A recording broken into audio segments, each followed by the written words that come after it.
भी करते हैं पर खुशबू नहीं होती है। होती है सीजनल फूल में खुशबू जब बहुत सारे लगे हैं, बहुत सारे पर तो थोड़ा तो आपको लगेगी ही, ऐसे ज़्यादा खुशबू नहीं आती है। पर रूप रंग बहुत अच्छा होता है, शोभनिक बहुत होते हैं। सूरजमुखी का फूल जो होता है वो सूर्य को देख देख के खिलता रहता है। जो सूर्य निकलता रहता है वो खिलता रहता है, खिलने के बाद वो सूर्य के साथ ही घूमता रहता है। और जैसे सूर्य अस्त होता है तो वो भी लटक जाता है, मुरझा जाता है, थोड़ा होता है नहीं होता है। और तीसरे बच्चे हैं गुलाब। गुलाब जो है वो हमेशा ही खिलता भी है, निकलता भी है, और गुलाब की खुशबू दूर से ही। गुलाब में रूप भी है, रंग भी है, सदाबहार भी है और खुशबू भी है। एक गुलाब का फूल कहीं खिला होता है तो आपका आकर्षण सब में, सब दिख रहा है लेकिन वो आपकी बुद्धि वहीं जाती है, बोला तो बड़ी अच्छी खुशबू आ रही है, बहुत अच्छी खुशबू है इसकी, होता है ना। तो ऐसे ही बाबा कहते हैं, बाबा के बच्चे भी 3 कैटर के हैं। कुछ सीजनल वाले भी हैं, सीजन में आते हैं, बहुत रूप, बहुत रंग, सुंदरता, ड्रेस, बहुत बहुत अच्छा काम करेंगे, बहुत वो करेंगे, और थोड़े दिन के बाद फिर सीजन आता है तो फिर आने लग जाते हैं, फिर वो भी शांति हो जाती है। तो रूप भी सुंदर है, रंग भी सुंदर है, पर खुशबू नहीं है। अच्छे लगते हैं ना, बहुत शोभने लगते हैं, आता है तो बड़ा अच्छा लगता है, बड़ा अच्छा पुरुषार्थ करता है। और सूरजमुखी के फूल जो बाबा की याद में रहते हैं तो बाबा के साथ साथ हम चेंज होते रहते हैं। जिधर मेरा बाबा उधर मेरा मुंह घूमता रहता है। और जैसे बाबा नहीं दिखता है तो उदास निराश हो जाते हैं ना। कई बार ऐसे होता है, हम ब्राह्मणों को भी चलते चलते कहीं उदासी, कहीं निराशा, कहीं पता नहीं क्या क्या आने लग जाता है। तो बाबा तो हमें कहता है कि जो भी फूल हैं उनकी भी वैल्यू है, ऐसा नहीं है वैल्यू नहीं है, सबकी वैल्यू है। पर बाबा जो प्यार करता है रूहे गुलाब को ज़्यादा प्यार करता है। रूहे गुलाब मानो सदा सदा खिले रहें, सदा मुस्कुराते रहें और सदा ही अपनी रूहानियत की खुशबू बखेरते रहें। खुशबू रूहानियत की है, आपके चेहरे से, चलन से दिखाई देगा। क्योंकि बाबा जो अब बात कह रहा है सेवा की, सेवा का पार्ट तो ऐसे पूरा हो गया है ना। जब बहुत कुछ करते थे, बड़ी दौड़ भाग करते थे, बड़े फंक्शन प्रोग्राम करते थे, मेहनत करते थे। 2 साल से वो टाइम तो जैसे कि हमारे पास नहीं है। अब जो सेवा चल रही है वो सेवा चल रही है मनसा सेवा, सकाश की सेवा, वाइब्रेशन की सेवा। और उसके साथ साथ हमें अपने स्वयं पुरुषार्थ को करने का, आगे बढ़ाने का है। क्योंकि अब जो समय है, एक दिन मैं बहुत अच्छी बात सुन रही थी एक भाई जी से, तो वो कह रहे थे कि 36 तक 100 साल पूरे होंगे संस्था को। तो 14 साल जो बाबा दादियाँ कहते आए हैं, बाबा ने भी कहा बच्चे जो शुरू में हुआ वो सब अंत में होगा। कहा ना, बाबा ने बहुत मुरली में बात कही है। तो बाबा ने कहा जैसे कि जो 14 साल अभी रह गए, 86वीं शिव जयंती अभी हो रही है, तो 14 साल जो रह गए हैं, ये 14 साल जो चलेंगे, वो अब जो चलेंगे वो शुरू वाले चलेंगे। उसमें 2 साल से आपने प्रैक्टिस कराई, आप घर में बैठना सीखो, शांत रहना सीखो, क्लास करना सीखो, पुरुषार्थ करो, ये कराया। उसके साथ साथ आप देखो स्टार्टिंग कैसे हो गई। बड़ा स्थूलता से अगर हम चलते हैं तो इस बार इस सीजन में बहुत सब्जियां होती थी, बहुत सस्ती होती थी, और इस बार बहुत कम और बहुत महंगी। नहीं तो इन दिनों में इतनी सब्जी खुले हल्के से बहुत सस्ते मिलती थी। क्यों? क्योंकि खेती सब 2 बार बीज बोया, 2 बार खेती, दोनों बार में खराब हो गई बारिश के, प्रकृति के कारण से। तो कमी हो गई हमारी उसमें। बताओ, जैसे बहुत शौक से बहुत कुछ हम लोग करते थे वो सब इस बार शायद मैं समझती उतना नहीं हुआ। जो बाबा कहता है कि बच्चे मैं लास्ट में दाल रोटी खिलाऊंगा, सब्जी भले नहीं मिलेगी पर दाल, माना बाबा ने वायदा क्या क्या किया है, दाल रोटी खिलाएगा। तो अब जो 14 साल आ रहे हैं, 14 साल ही बच्चे अभी, उस 14 साल में जो साक्षात्कार का रोल चलेगा, तपस्या का रोल चलेगा, जो त्याग वृत्ति का रोल चलेगा, जो वैराग्य का रोल चलेगा, जो दादियों ने 14 साल शुरू में त्याग तपस्या मेहनत की है, वो अब हमें भी उसके लिए तैयार होना पड़ेगा। ये मत सोचना हम ऐसे ही रहेंगे, बहुत ऐश आराम करने वाली ज़िंदगी रहेगी, बहुत खाने पीने के माल मिलने वाला है, सुविधाएं मिलेंगी, नहीं मिलेंगी। क्योंकि 1-2 मिनट का 1 मिनट में भूकंप आ जाए, अभी सारी व्यवस्थाएं, सब व्यवस्थाएं क्या रहेंगी, फेल। हम कुछ कर पाएंगे? जो जहाँ है जैसा है वो वहीं रह जाएगा। और बाबा ने ये बात कही है, बच्चे से बाड़े जो जहाँ फंस गया वहीं फंसा रहेगा, निकल ही नहीं सकता, जा नहीं सकता, वो स्थितियाँ ऐसी बन जाएंगी। तो जो बाबा हमें तैयारी करा रहा है वो ऐसी करा रहा है कि बच्चे अपनी स्थिति को ऐसा खुशबूदार बना कि आपके चेहरे से, चलन से सेवा हो। कहने की आवश्यकता, दिखाने की आवश्यकता नहीं है, हमें लोग देख के सेवा हो। इसलिए हमें अपनी स्वस्थिति पर बहुत ध्यान खींचना है। और आजकल बाबा रोज कर्मातीत की बात कर रहा है, तपस्या की बात कर रहा है, कर्मातीत की बात कर रहा है, और विशेष बात अपने कर्मों को ठीक करने की कर रहा है। आज आप सब बैठे हैं, आपके पास ज्ञान की कमी नहीं है कमी?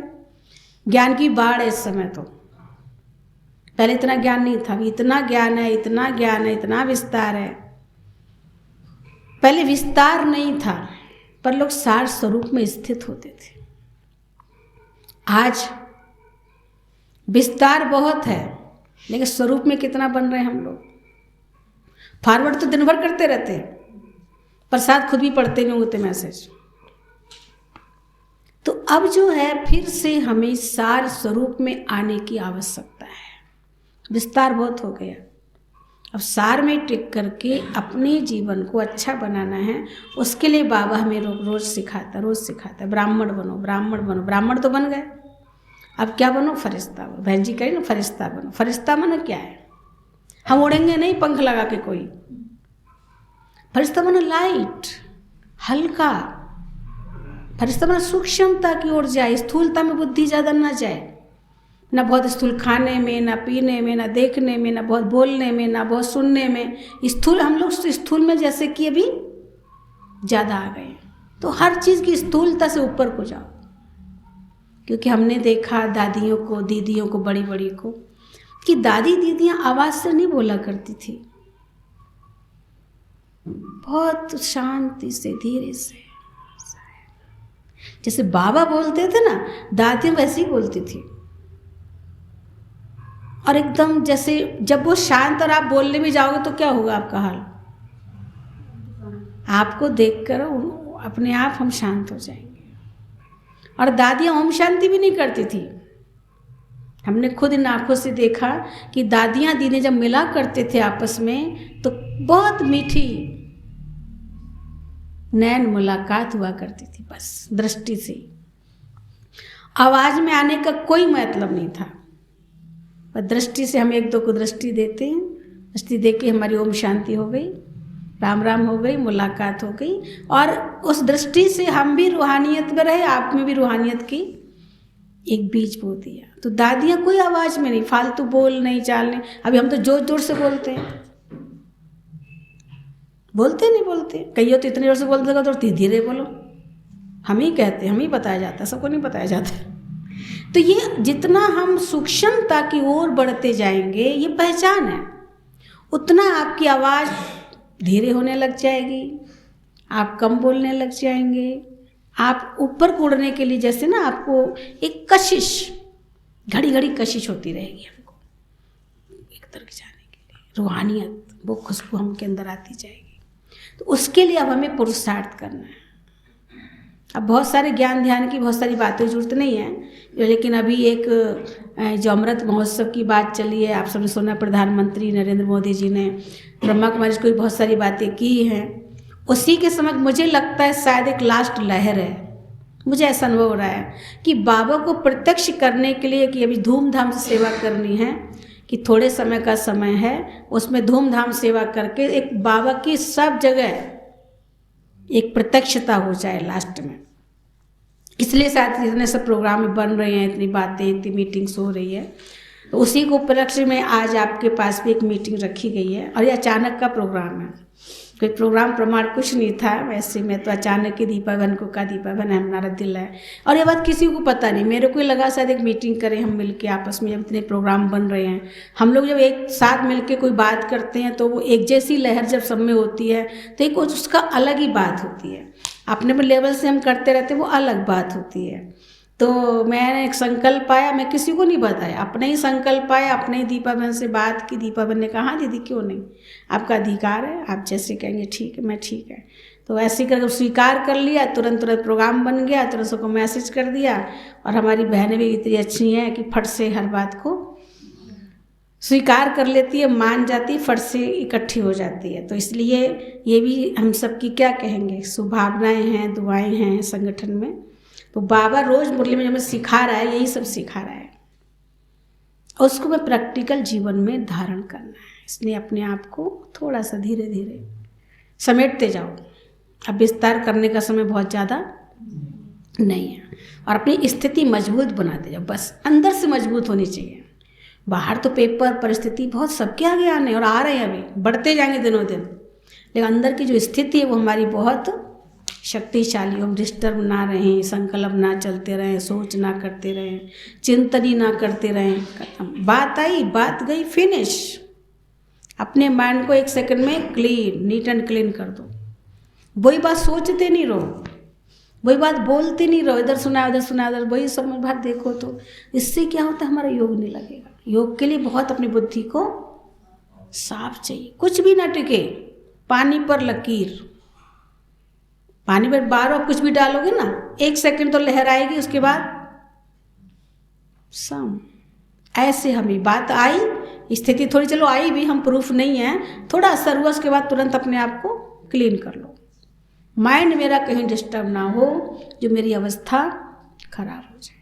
ये बहुत ध्यान रखने की बात है। इसलिए बाबा ने हमें ब्राह्मण बनने की बात कही है आज। ब्राह्मण बनने का मतलब क्या है?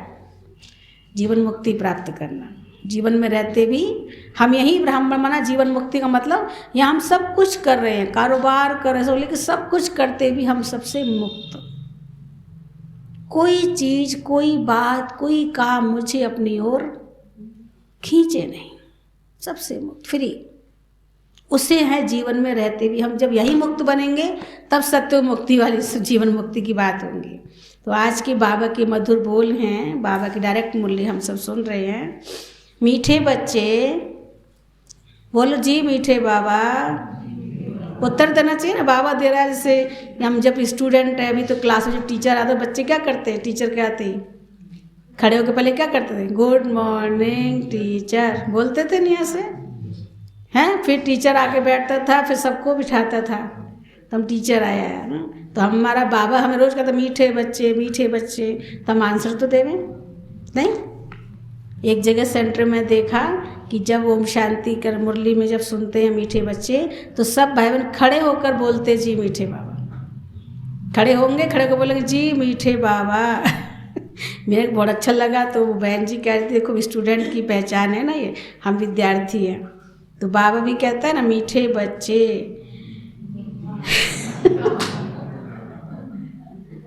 कहोगे क्या नई बात कर रही है दीदी।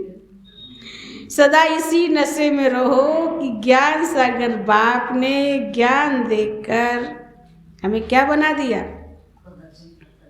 हाँ, सदा इसी नशे में रहो कि ज्ञान सागर बाप ने ज्ञान देकर हमें स्वदर्शन चक्रधारी त्रिकालदर्शी बनाया है। हम हैं ब्रह्मा वंशी ब्राह्मण। हम कौन हैं? ब्रह्मा वंशी ब्राह्मण। प्रश्न है, तुम बच्चे ब्राह्मण बनते ही पद्मा पदम भाग्यशाली बन जाते हो, कैसे? बाबा के बच्चे बने, ब्राह्मण बने, और बनते ही हम पद्मा पदम भाग्यशाली बन जाते हैं, कैसे? उत्तर, ब्राह्मण बनना अर्थात सेकंड में जीवन मुक्ति प्राप्त करना। ज्ञान में आ गए, ब्राह्मण बने, जीवन मुक्ति फैक्ट है, मिलेगी आपको। सेकंड में जीवन मुक्ति प्राप्त करना, बाप का बच्चा बना और वर्षे का हकदार बना, जीवन मुक्ति मिल गई, सेकंड में मिल गई। बच्चा बना, वर्षे का अधिकारी बन गया, अधिकार मिला बाबा का उसे। तो जीवन मुक्ति तुम्हारा हक है, अधिकार है हमारा। बच्चे बने तो जीवन मुक्ति हमारा हक है, इसलिए तुम पद्मा पदम भाग्यशाली। जो अधिकार है, जो हक है, वो मिल गया तो हम माना आते ही मिल गया, इसलिए हम क्या हो गए, पद्मा पदम भाग्यशाली हो। बाकी मृत्यु लोक में तो कोई सौभाग्यशाली भी नहीं। क्या कहा, हमें बनाया पद्मा पदम भाग्यशाली, बाकी इस दुनिया में तो कोई सौभाग्यशाली भी नहीं। क्यों? अकाले मृत्यु होता रहता है। मालूम है आज किसी का? एक पल में, एक सेकंड में क्या होता है कुछ पता नहीं चलता है। तो क्या, तो कहाँ भाग्यशाली सौभाग्यशाली रहा वो? क्योंकि अकाले मृत्यु होता रहता है। तुम बच्चे अभी काल पर जीत पाते हो, तुम्हें त्रिकालदर्शी पने का भी ज्ञान है। तुम बच्चे अभी काल पर जीत पाते हो, तुम्हें त्रिकालदर्शी पने का भी ज्ञान है। शिव बाबा 21 जन्मों के लिए तुम्हारी झोली भर रहे हैं। समझा? शिव बाबा तुम्हारी झोली कितने जन्मों के लिए भर रहे हैं? 21 जन्म कौन से हैं भाई? 8, 12 से 20 तो सोने, 21 कहाँ हो गए?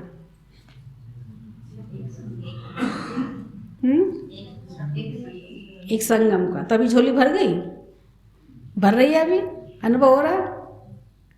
यही तो अनुभव है। इस जन्म में हमें 21वें जन्म का अनुभव तो यही है। नहीं, हम दोनों कंपेयर कर सकते हैं ना इस समय।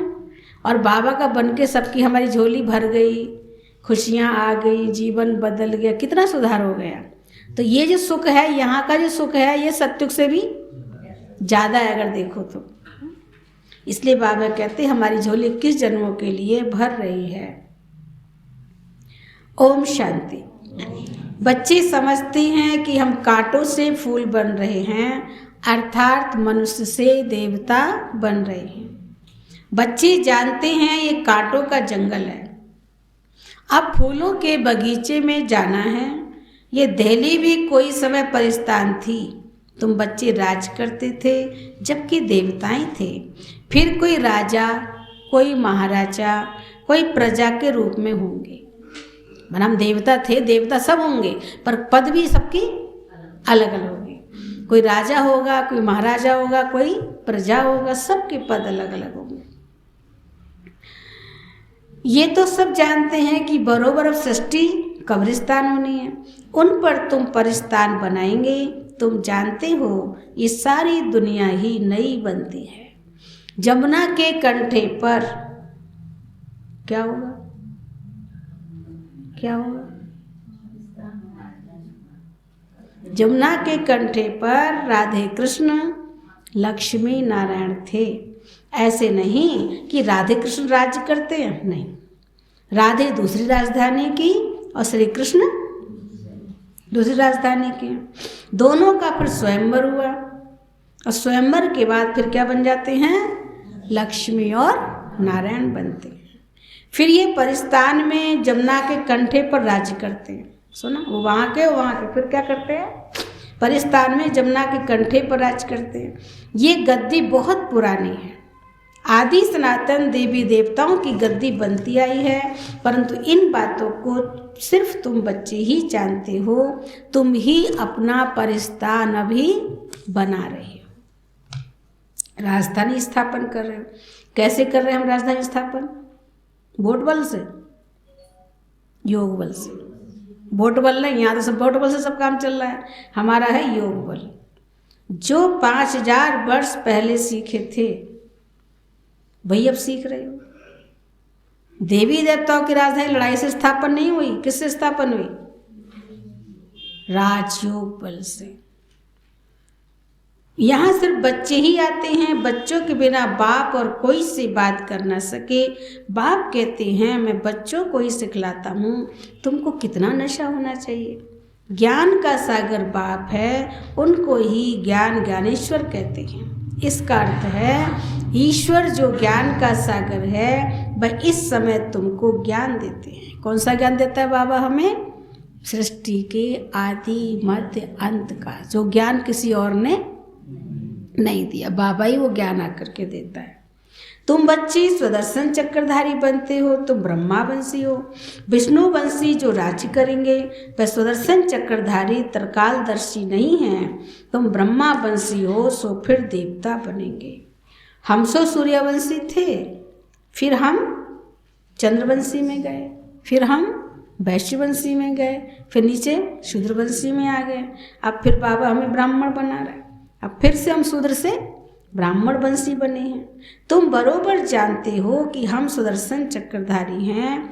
सारे सृष्टि के आदि मध्य अंत का ज्ञान हमारे में है। इनसे ही फिर चक्रवर्ती राजा रानी बनेंगे। ये नॉलेज सभी धर्म वालों के लिए है। शिव बाबा सबको कहते हैं, इन ब्रह्मा को भी कहते हैं, इनकी आत्मा भी सुन रही है। माना ब्रह्मा बाबा की आत्मा भी सुन रही है। हमें सुना हमें रहा है, उसकी आत्मा पहले सुन लेती, क्योंकि उसके अंदर इतना ही अंतर है। यहाँ से निकलता है, यहाँ से पहुँच जाता है। हम लोग तो दूर है तो समय लगता है ना पहुँचने में, इसलिए बाप कहते ये भी सुन रहे हैं।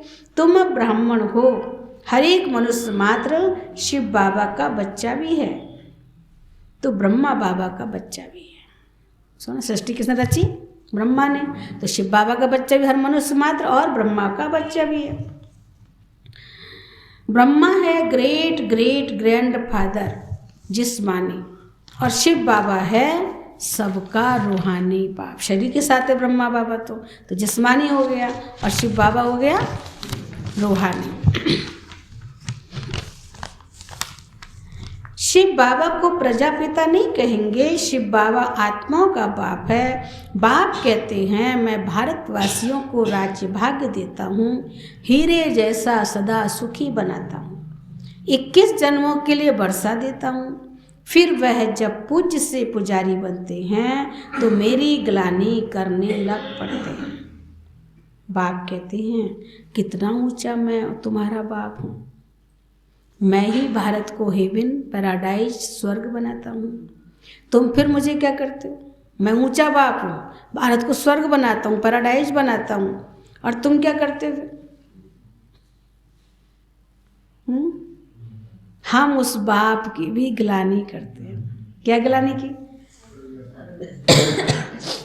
ग्लानि करते ही वो सर्वव्यापी।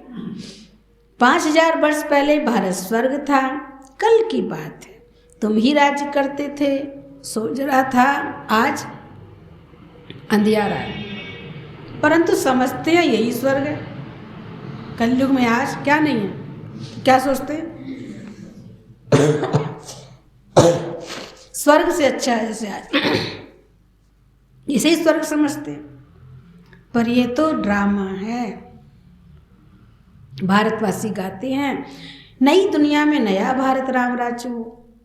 इस समय माया का पिछाड़ी का पंप है, लास्ट का पंप है माया का, मतलब भव का चोर शोर। अब रावण राज मुर्दाबाद और रामराज जिंदाबाद होना है। अब राम राज्य को, राम सीता के राज्य को नहीं कहा जाता है।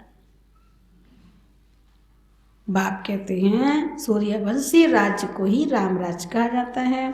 तुम आए हो सूर्यवंशी राजा रानी बनने के लिए, ये राज्य हो गया।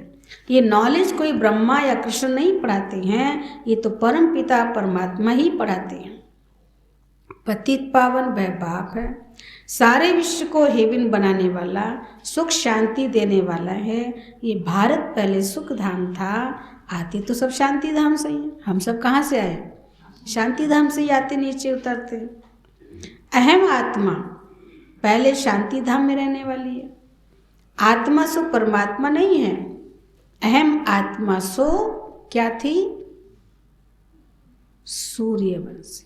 अहम आत्मा सो सूर्यवंशी। कहते हम सो हम, लोग मंत्र जपते ना, कई गुरु लोग, हम सोहम सोहंग सोहंग सोहंग सोहंग सोहंग, माना जो तू है सो हम है, ये करते हैं भक्ति में हम। पर बाबा ने क्या कहा, हम सो देवता, हम सो क्षत्रिय, हम सो वैश्य, हम सो शूद्र, फिर सो हम, शूद्र से सो हम, जो हम थे सो हम फिर बन रहे। यह चक्र का ज्ञान उन्होंने सो हम आत्मा सो परमात्मा कर दिया, मिक्स कर दिया। इसलिए बाप कहते हैं आप फिर ब्राह्मण वंश में आए हैं। ये चक्र अर्थात बाजोली का खेल है।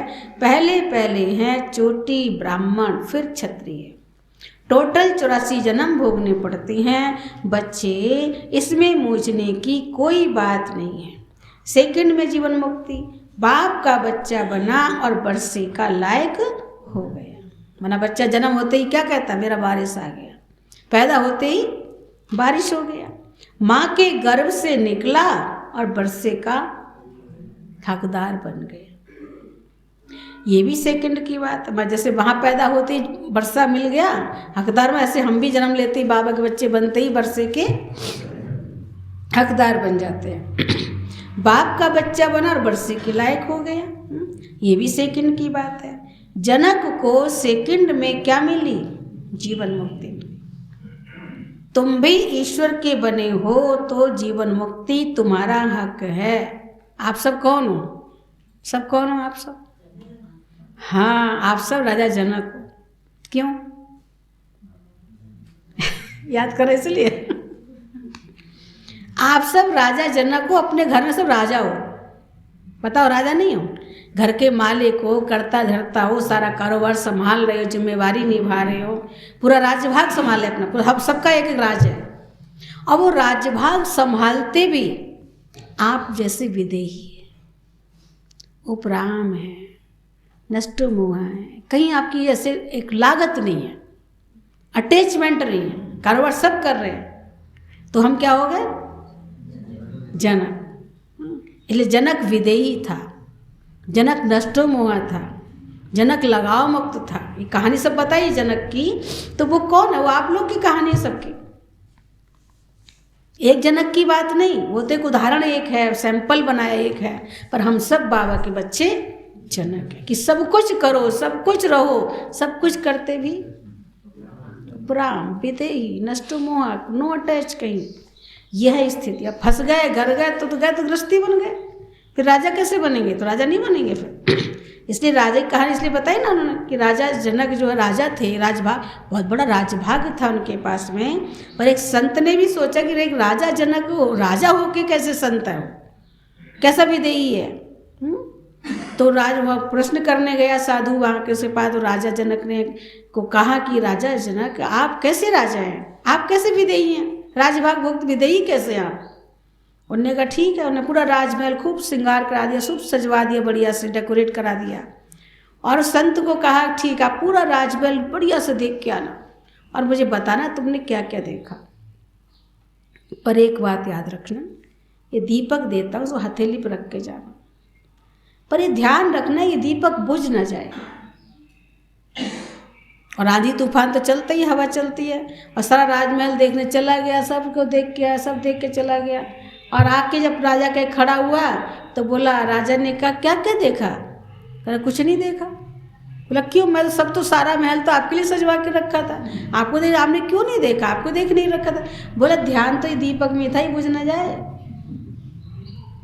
जब ध्यान दीपक में था तो देखते भी कुछ जैसे कि नहीं देखा। यही हमारा ज्ञान है, हमें भी बाबा का सब कुछ करो, सब कुछ देखो, सब में रहो, पर ध्यान केवल एक ज्योति में, दीपक में, बाबा में, बिंदु में लगा रहे, तो कोई अटैच नहीं। अब अटैच तो हम हो गए, गृहस्थी बन गए, जय मेरा जय मेरा, जय घर, तो बाबा भूलता जा रहा है, दुनिया में फंसते जा रहे हैं, तो फिर गृहस्थी हो गए ना।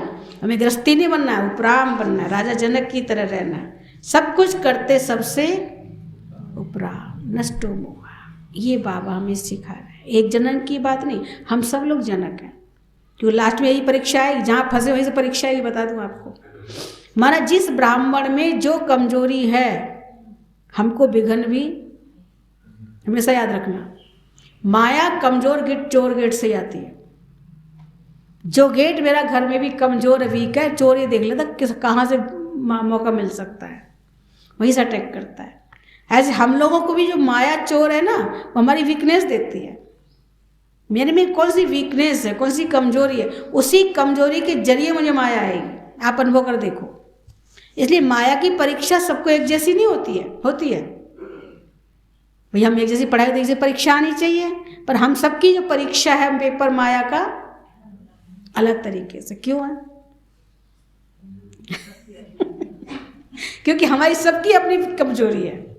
किसी में मोह का संस्कार है तो मोह के रूप में माया आएगी, किसी में जो है ना अहंकार का संस्कार तो अहंकार रूप में माया आएगी, किसी में ईर्ष्या की नफरत की भावना उसमें ईर्ष्या के रूप में माया आएगी, किसको परचिंतन की आदत पड़ी हुई है तेरी मेरी करने की, वो परचिंतन रूप में बातें ही ऐसी बनेंगी ना, वो करेगा ही। तो जो जिसमें कमजोरी है उसको वही कमजोरी के रूप में उसके आगे विघन हुआ बन के आएगा। और बाबा के ये मधुर महावाक्य हैं। बाबा ने ये बात कही है कि बच्चे जो आज आपका अंश रूप में है, माना जो सब थोड़ी सी कमजोरी, ज़्यादा नहीं होल की, जो ठीक हो जाएगी, जो अंश रूप में वीकनेस है वो अभी आगे चलकर आपकी अंश से वंश बन जाएगी, और वो आपकी ही कमजोरी आपका हुआ बन के आपको खाने आएगी। तो हमें लगेगा अरे हम तो सोचते छोटी सी है कि वो जो भी बीज है ना वो पल्लवित हो गया, और वो चीज़ आप में और बढ़ जाएगी, वही चीज़ बढ़ जाएगी। जैसे अब आप देखो मेरा अमृत वेले का मिक्स है, मैं नहीं उठती हूँ, चलो उठ भी गई तो सोती रहती हूँ बैठी बैठी हुई। अब कोई कहे क्यों नींद आ रही है ना, ऐसी नींद थोड़ी रही, आप रात थके थे, आज ये था वो, तो बहाने ही मार देते हम लोग बहुत, पर है संस्कार नींद करने का, और वो संस्कार दिनों दिन आपका और बढ़ता जाएगा, कम नहीं होने वाला। लिख के रख लो ये बात। अगर आपने उसको टाइट नहीं किया, स्टिक नहीं बने, तो वो मेरी कमजोरी बढ़ती जाएगी। कोई भी कमजोरी ले लो आप, एक बात की नहीं है, छोटी सी कमजोरी अगर मेरे अंदर है वो धीरे बढ़ेगी। क्लास का महत्व नहीं है तो क्लास कमजोरी में आप बढ़ेगी, उस समय आप काम ले, आपको महत्व नहीं है क्लास का, योग का महत्व नहीं है, मुरली का महत्व नहीं है, टाइम का महत्व नहीं है, आप उसी टाइम काम लेकर बैठ जाओगे, निकल जाओ उसी टाइम काम, इसी समय करना है ये काम, इस समय योग नहीं करना, अभी ये करना, ये करना, ये कर लो, ये कर लो, मुरली का टाइम ये कर लो, ये कर लो, ये कर लो। आपको बातें ऐसे विघन आएंगे क्योंकि आपको इंटरेस्ट नहीं है, तो समस्याएं भी आपके आगे बात ऐसी बन जाएंगी कि आपको उसी टाइम पर वो डिस्टर्ब होगा। लेकिन उसमें अपने आप को तुरंत चेंज करो, क्योंकि टाइम का महत्व है, हर चीज़ के समय का महत्व है। जिस समय जो चीज़ है उसको उसी समय ही करो, समझे? क्योंकि बाबा ने मुरली में ये बात कही थी, बाबा ने बच्चे 3:30 बजे के बाद आप उठ के बार योग करेंगे तो बाबा, एक बहुत पुरानी मुरली में कहा था, तो बाबा बंधा हुआ है, बाबा आपकी हर बात को उत्तर देगा, मदद करेगा। पर ये नहीं कि 5 बजे उठ के तुम कर रहे हो तो मदद करे, तो नहीं करे, फिर टाइम पूरा हो गया उसका। आपने मन को समझाने भले कर लो कुछ भी, लेकिन वो बाबा की मदद का एहसास फिर नहीं होने वाला है।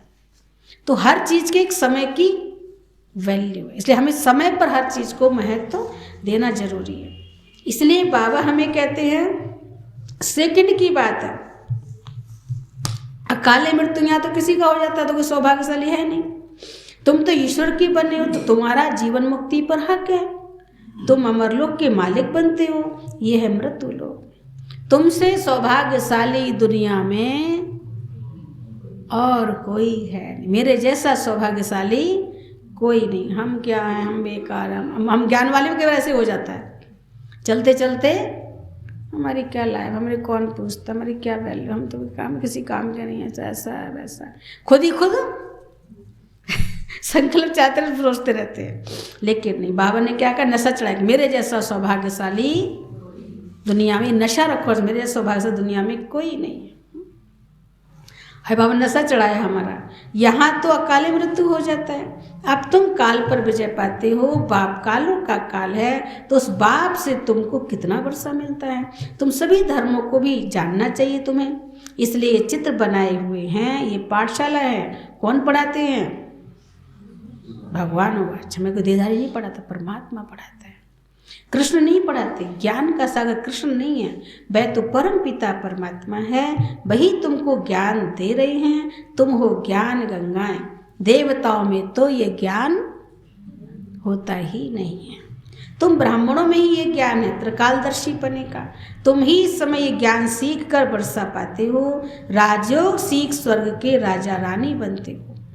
तुम जानते हो हम बाबा द्वारा काल पर जीत पाएंगे, बाद तुमको साक्षात्कार होगा तो ये पुराना शरीर छोड़ जाकर छोटा बच्चा बनेंगे। सर्प का मिसाल, ये चोला छोड़ के सहज बराबर छोटा बच्चा बनेंगे। ये सब मिसाल तुम्हारे लिए है। यही भारत पहले शिवालय था, चैतन्य देवी देवताओं का राज्य था जिसके मंदिर बनाए हुए हैं। शिव बाबा आकर शिवालय बनाते हैं। क्या बनाते शिव बाबा आके? शिवालय बनाते हैं बाबा के। रावण फिर क्या करता है? रावण वैश्यालय बना देता है। क्योंकि मास्टर साहब पढ़ा रहे हैं अभी, तो मास्टर पढ़ा तो आंखें सबकी कैसी होती है? पूरी खुली हुई, आंखें आधी खुली ना हो, बंद ना हो। हाँ, कहीं का तो बंद नहीं की थी, नहीं हुई थी, पर हम बड़ा ध्यान से सुन रहे थे ना, अंदर समा रहे थे एक बात को बाबा की, पर होता कुछ और है। और हम कहते हम तो बाबा की ना बहुत अंदर ना जैसे गुण रहते कि बात करके जाए ना, इसलिए आँख खोल के बैठने सबको। टीचर बैठे सामने देख रहा है सबको, इसलिए बाबा कहते हैं अभी शिवालय बना रहे बाबा के, फिर रावण वैश्यालय बना देता है। बड़े बड़े विद्वान पंडित ये नहीं जानते कि रावण क्या चीज़ है। तुम जानते हो रावण का आधा कल्प राज चलता है, द्वापर और कलयुग रावण का राज चलता है। दिल्ली में पहले गॉड गॉडेज लक्ष्मी नारायण का राज्य था। कहते भी हैं क्राइस्ट से 3000 वर्ष पहले भारत हेवन था, परंतु फिर भूल गए हैं। कोई मरता है तो कहते हैं स्वर्गवासी हुआ, मुख मीठा कर देते हैं। जब भारत स्वर्ग था तो पुनर्जन्म भी स्वर्ग में होता था, अब नरक है तो पुनर्जन्म भी नरक में होगा। इसलिए बाप कहते हैं बच्चे तुमको याद है, याद है ना तुमको ये बात? कल्प कल्प मैं आकर तुमको स्वर्ग का मालिक बनाता हूँ। अब तुम पति से पावन बन रहे हो, ये काम एक ही बाप का है, बच्चों की बुद्धि में है। ऊंचे ते ऊंचा शिव बाबा इस ब्रह्मा द्वारा बैठ सभी वेदों शास्त्रों का सार समझाते हैं। भक्ति मार्ग में तो मनुष्य खर्चा करते करते क्या हो गए? कौड़ी मिसल बन गए खर्चा कर करके भी। बाप कहते मैंने तुम बच्चों को हीरे जवाहरों के महल बना कर दिए, फिर तो तुमको नीचे उतर नहीं था। कला कमती होनी ही थी, उस समय कोई ऊपर चढ़ ना सके, क्योंकि है ही गिरती कला का समय। इस समय तुम सबसे उच्च ईश्वरीय औलाद हो, फिर देवता क्षत्रिय वैश्य शूद्र बनते हो। कितना भी कोई दान पुण्य करे, भक्ति मार्ग में खर्चा करते करते कला तो नीचे कितना उतरनी है, नीचे गिरना ही है। भले कितना दान पुण्य करे, अच्छे काम करे, पर नीचे तो से गिरना ही है। बाबा भी बच्चों से पूछते हैं, अब हिसाब ले रहा है। क्या पूछता है? क्या पूछता है? मैंने तुमको कितना साहूकार बनाया था? बनाया था? नहीं। धनमाल दिया था? है? वायदा करा रहा, कुछ दिया था? है? नहीं दिया था ना? वो तुमने सब कहाँ किया है? हमने सब मंदिर बना दिया। ये बात भी ठीक है, हमने पूजा की, मंदिर बनाए, दान पुण्य किया, सब गवा दिया। तो बाबा कहते कहाँ किया? तो बच्चे कहते बाबा आपके मंदिर बनाए। अब फिर शिव भोलानाथ बाबा हमारी 21 जन्मों के लिए झोली भर रहे हैं। बाबा कहते हैं I am your obedient servant. कौन हूँ मैं तुम्हारा? इतना निरहंकारी बाप है, और हम क्या, हम तुम्हारे नौकर हैं क्या? क्यों करें हम उल्टे रूप में बोलते हैं। बाबा कहता है I am most obedient servant, most obedient father, most obedient teacher हूँ, मोस्ट ओबीडियंट तुम्हारा पारलौकिक सतगुरु भी। ओबीडियंट है, टीचर भी ओबीडियंट है, ऐसा टीचर नहीं मिलेगा। और सतगुरु भी मोस्ट ओबीडियंट हूँ, तुमको साथ ले जाऊंगा और कोई गुरु तुमको साथ नहीं ले जाएगा। बाबा ही हम सबको साथ ले जाएगा, इसमें डरने की कोई बात नहीं है। अब तुम बच्चों को ज्ञान का तीसरा नेत्र मिला है, इन नेत्रों से इस बाबा को देखते हो। बुद्धि के नेत्र से हम बाबा को देखते हैं। शिव बाबा को तो बुद्धि के नेत्र से ही जाना जाता है। स्थूल की आंखों से तो ब्रह्मा बाबा को देख लिया, और शिव बाबा को तो बुद्धि के नेत्र से ही जाना जाता है। वर्षा शिव बाबा से मिलता है, इस ब्रह्मा को भी वर्षा शिव बाबा से मिल रहा है। ऊंचे ते ऊंचा है ही शिव बाबा, फिर है ब्रह्मा विष्णु शंकर, फिर है ब्रह्मा सरस्वती, फिर है लक्ष्मी नारायण। बस ये मेन बता दिए बाबा ने। बस उन्होंने कितने ढेर चित्र बनाए, बहुत बना दिए। 6-8 भुजा वाला कोई है नहीं। ये सब है भक्ति मार्ग का खेल। Waste of time, waste of energy, waste of money. हमने सब कुछ वेस्ट कर दिया। वास्तव में सर्वशास्त्रमयी शिरोमणि है गीता, उनमें भी बाप के बदले बच्चे का नाम डाल एकज भूल करती है। ये भी ड्रामा है। सबका सदगति दाता पतित पावन एक ही बाप है। फिर दूसरा बाप है प्रजापिता ब्रह्मा, तीसरा बाप है लौकिक बाप। 3 बाप होगा, मान एक बाप के नहीं है, 3 बाप से पैदा है। जन्म बाई जन्म 2 बाप मिलते हैं। शरीर का पिता और भगवान के रूप में किसी न किसी को मानते हैं हम लोग। 2 बाप मिलते हैं जन्म बाई जन्म। तो इस समय तो एक ही समय पर 3 बाप मिलते हैं। संगम पर हम सबके कितने बाप हो गए? 3 बाप मिलते हैं। कितने पिता? 3 पिता। कौन कौन से? लौकिक, अलौकिक और पारलौकिक। ठीक है। एक हिंदी, एक सिंधी, एक बिंदी। ठीक। एक कर्म पिता, एक धर्म पिता, एक परम पिता। 3 पिता हो गए। कर्म पिता शरीर का पिता, धर्म पिता ब्रह्मा बाबा और परम पिता शिव बाबा। हाँ, यहाँ वाला हिंदी, ये वाला सिंधी, वो वाला बिंदी। तो 3 बाप हो गए ना हमारे। इसलिए बाप कहते एक ही समय पे मिलते 3 बाप, बाकी टाइम 3 बाप नहीं मिलते। इसमें मूंझने की कोई बात नहीं। कहते ज्ञान, भक्ति और वैराग। अब वैराग भी 2 प्रकार का है, एक है हद का, दूसरा है बेहद का। सन्यासी तो घरबार छोड़ जंगल में चले जाते हैं, यहाँ तो तुम पुरानी दुनिया को ही बुद्धि से छोड़ते हो। सबको बुद्धि से हम बोलते हैं। वह है हठयोग, यह है राजयोग। हठयोगी कभी राजयोग सिखला ना सकते। बहुत अच्छी अच्छी बातें समझने की हैं। तुम बच्चे ही इस समय क्या बनते हो? आज क्या बनाया बाबा ने? अभी कुछ और कहेगा। और क्या पता है? सबको पता है आप लोग को। क्या बनते हो? जनक। और क्या बनते हो? तुम बच्चे ही इस समय कांटों से फूल बनते हो। बाबा ने पहले कहा, भी 2 बार कह चुका है, कांटों से फूल बनते हो। पहले नंबर में तो कौन सा कांटा है?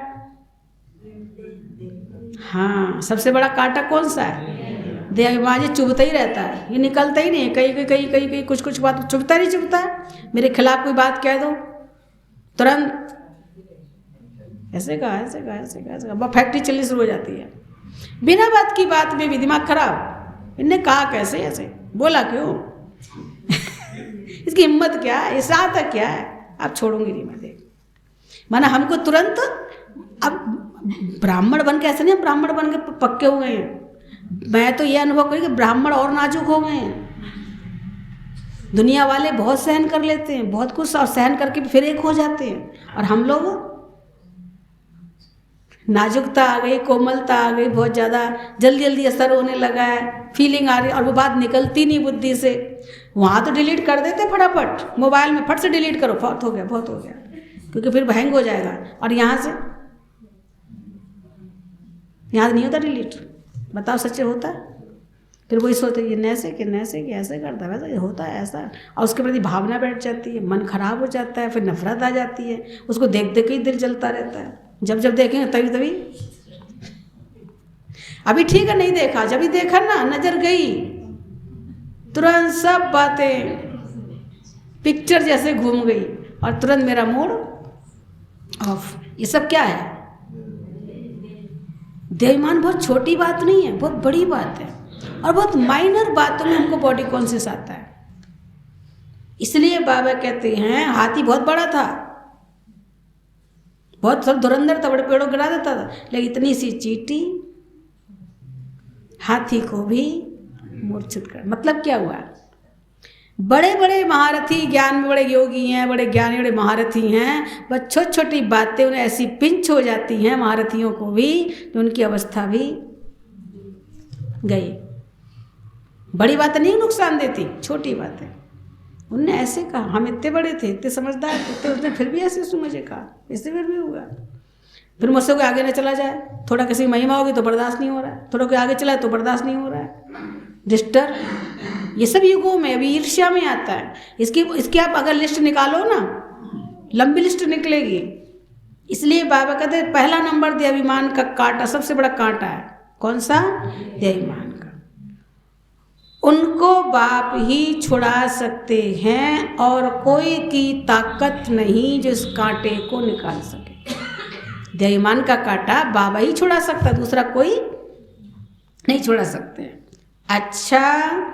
अच्छा मीठे मीठे सिकील दे बच्चों प्रति माता पिता बाप दादा, याद प्यार और गुड मॉर्निंग रूहानी बाप की रूहानी बच्चों को नमस्ते।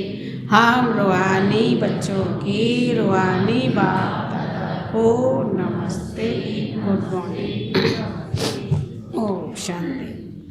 अच्छा, आज की मुरली का सार, इस पुरानी दुनिया को बुद्धि से भूल बेहद का बैरागी बनना है। इस पुरानी दुनिया को क्या करना है? बुद्धि से भूल बेहद का बैरागी बनना है। देह अभिमान के भूत को निकाल देना है। क्या करना है? इस पुरानी दुनिया को भूल बेहद का बैरागी बनना है। देह अभिमान के भूत को निकाल देना है। दूसरी पॉइंट, बाप समान।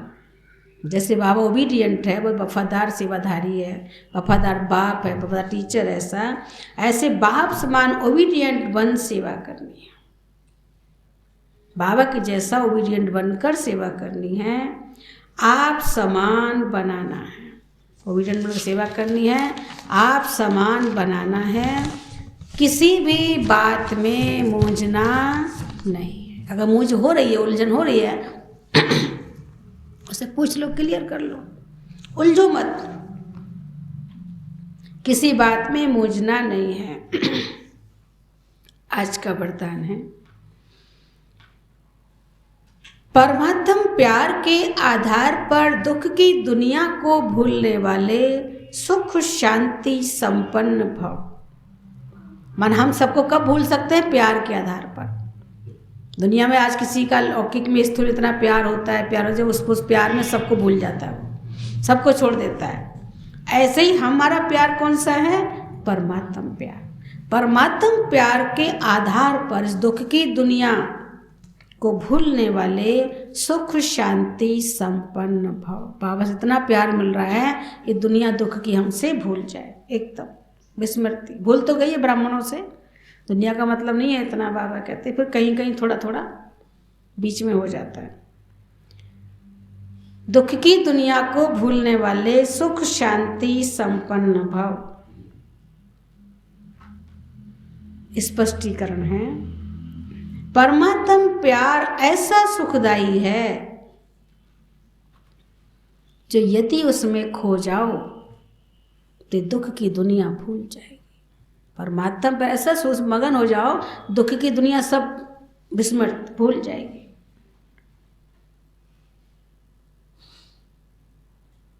इस जीवन में जो चाहिए, बहुत ऊंची बात बता रहा, आप बाबा की याद में मगन हो जाओ, सब भूल जाएगा। इस जीवन में, हम शरीर में बैठे ना, इस जीवन में जो चाहिए वो सर्व कामनाएं पूर्ण कर देना, यही तो परमात्मा प्यार की निशानी है।